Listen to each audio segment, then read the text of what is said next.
자, 안녕하세요. 예, 원론 과목을 가르쳐 있는 윤효무입니다. 자, 일단 이제 제일 먼저 우리 수업을 하기 전에 먼저 OT를 좀 해보겠습니다. 하는데, 먼저 36회 때 우리 이제 시험 쳤던 게 있지 않습니까? 요걸 먼저 약간 이제 설명을 좀 드리겠습니다. 좀 특이한 건 뭔가 이런 겁니다. 과거에는 보니까 우리 시험 나왔을 때 거의 대부분 다 어떻게 나왔습니까? 나올 수 있는 내용이 거의 정해져 있었는데, 원래는 문제가 이 약간 어떤 귀퉁이 있는 시험이 좀 많이 나왔던 특징이 있고, 그다음 두 번째 우리 관계법규 있죠. 이러한 내용이 나왔을 것이고, 관계법규 보는 게 시험이 이게 한 6개 나왔거든요. 그다음에 민법에 있는 내용도 이렇게 시험 나오더라 이겁니다. 그러니까 문제가 점점점 좀 더 어려워지는데 그 이유가 뭐냐 이런 것 같습니다. 우리 36회 때 수험생이 약 한 8,000명이 넘죠, 그죠? 그러니까 1차에서 이제 난이도를 좀 올려서 약간은 뭐 있습니까? 2차에 시험 쳤으면 사람을 좀 줄여줄 수 있는 그런 그걸 위해서 약간 시험을 어렵게 낸 것 같습니다. 그래서 뭐 이야기 들어보니까 경제하기 좀 어려웠던 것 같고, 그다음 두 번째 지금 하고 있는 원론 과목도 문제가 그렇게 만만치는 않습니다. 우리 과거인 대부분 다 이 원론 과목이 거의 다 효자 과목이었죠, 효자 과목이었는데. 이 문제를 약간 이 난이도 좀 올라간다는 개념이 이런 겁니다. 어떤 개념인가 하면 안에 있는 글자 있죠. 어떤 내용, 글자가 자꾸 장난을 치더라 이겁니다. 그런 것 때문에 보니까 약간 어렵다는 그런 개념이 있어요. 그래서 앞으로 이제 공부할 때 우리 책을 볼 때 있죠. 내용을 꼼꼼히 이제 하는 게 아니라 확인해서 하는 게 옳다 생각합니다. 그래서 우리 지금 이제 이번에 수업할 건 약간 이제 기초 강의이면서 기본 강의 같이 믹스를 할 거예요. 해서 이제 수업할 겁니다.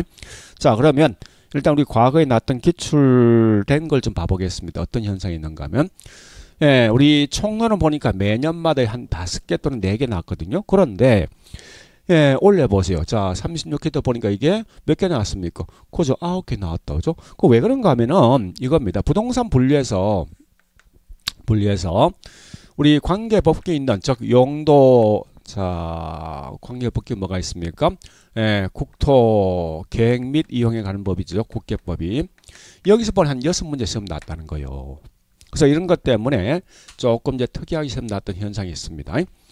자, 그다음 두 번째 보니까 우리 이제 이 2편을 보니까 강론인데, 강론 중에 우리 원래는 시험에 나올 게 보통 이제 투자가 있죠. 거의 뭐 매년 5개 시험 나왔지만, 자, 우리 원래 몇 개 나왔습니까?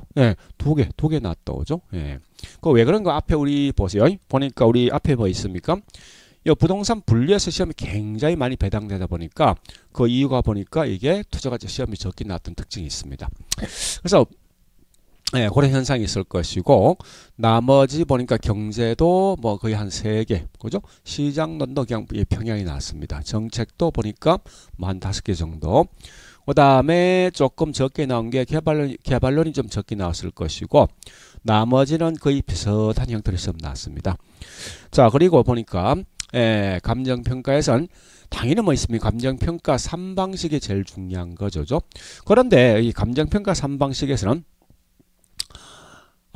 우리 책에 있는 것도 중요하지만 오히려 우리 2차로 공부하는 분이 좀 약간 더 쉽게 접할 수 있는 그런 문제 시험 나왔습니다. 특히 우리 감정평가 실무 기준에 있는 내용이 자꾸 시험 나온다는 거예요. 그래서 적어도 우리 공부하실 때 감정평가 실무 있는 내용은 따로 좀 공부를 보실 필요가 있습니다. 그래 보시고, 가격 공시에 대해서는 결국 우리 이제 뒤에서 할 건데, 이 나왔던 게 거의 시험 안 나오지만 이게 한 문제 시험 나왔거든요. 실거래 가액에 대한 개념이 시험 나왔습니다.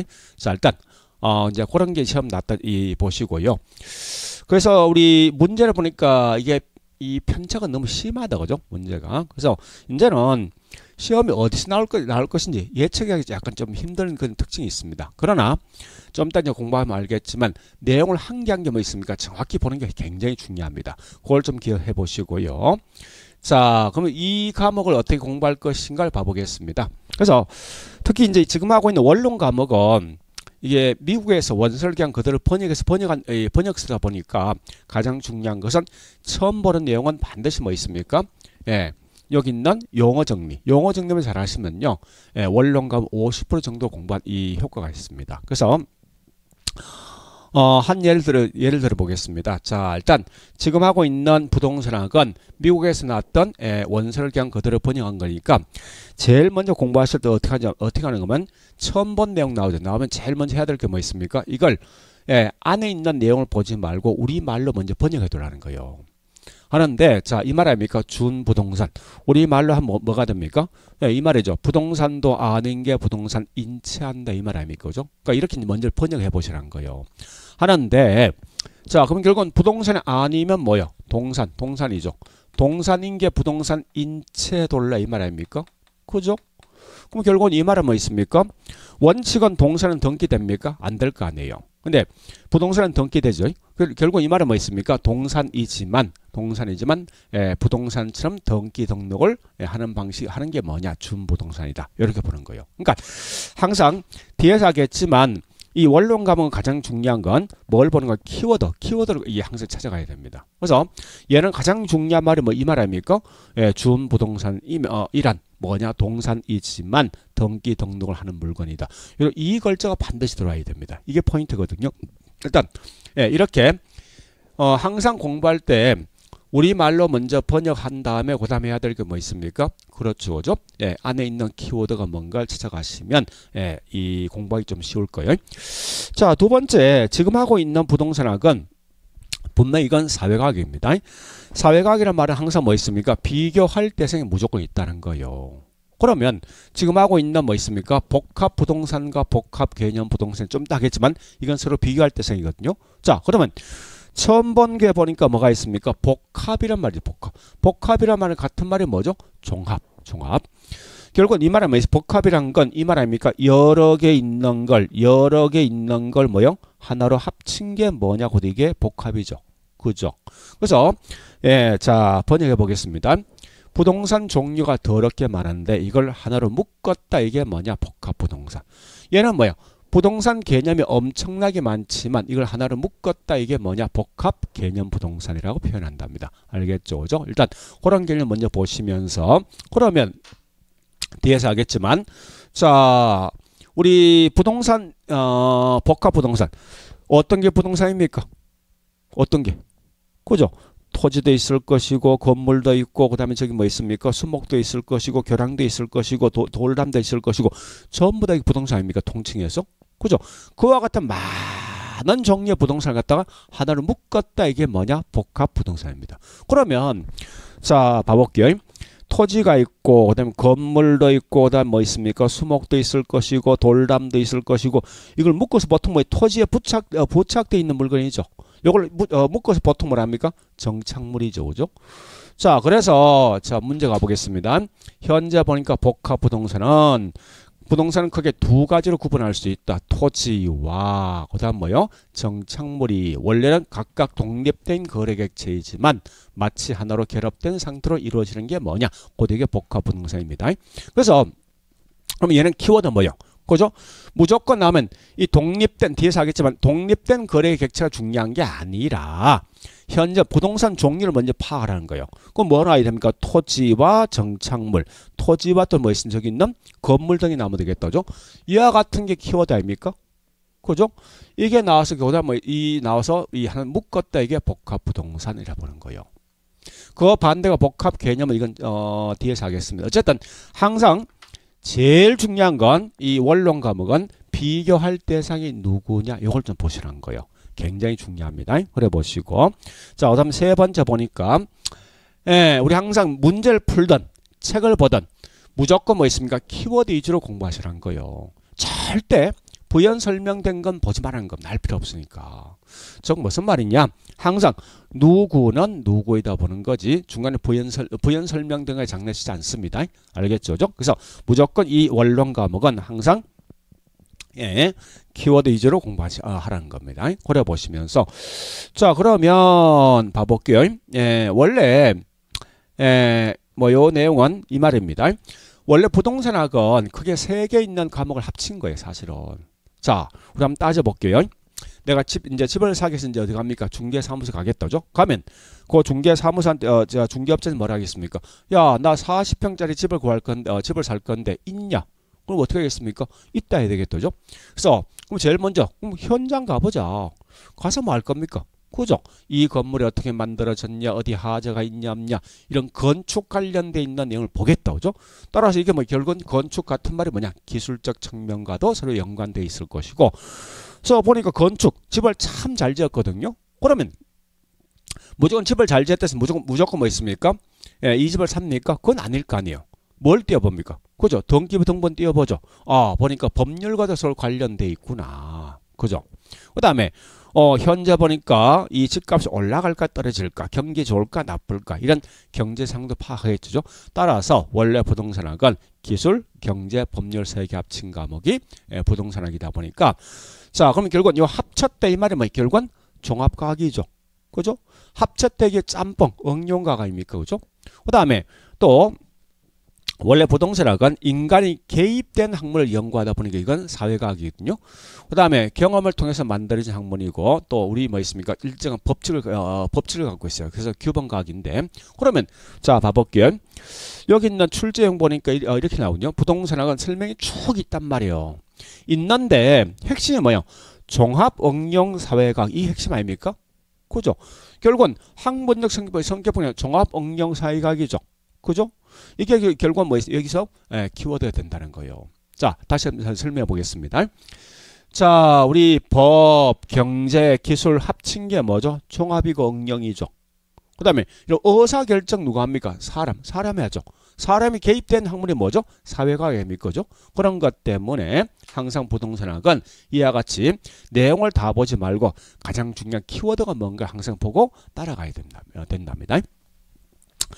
자, 일단 그렇게 해서 제일 중요한 건 이 공부를 하는 방식은, 자, 다시 첫 번째 어떻게 한다고요? 그죠?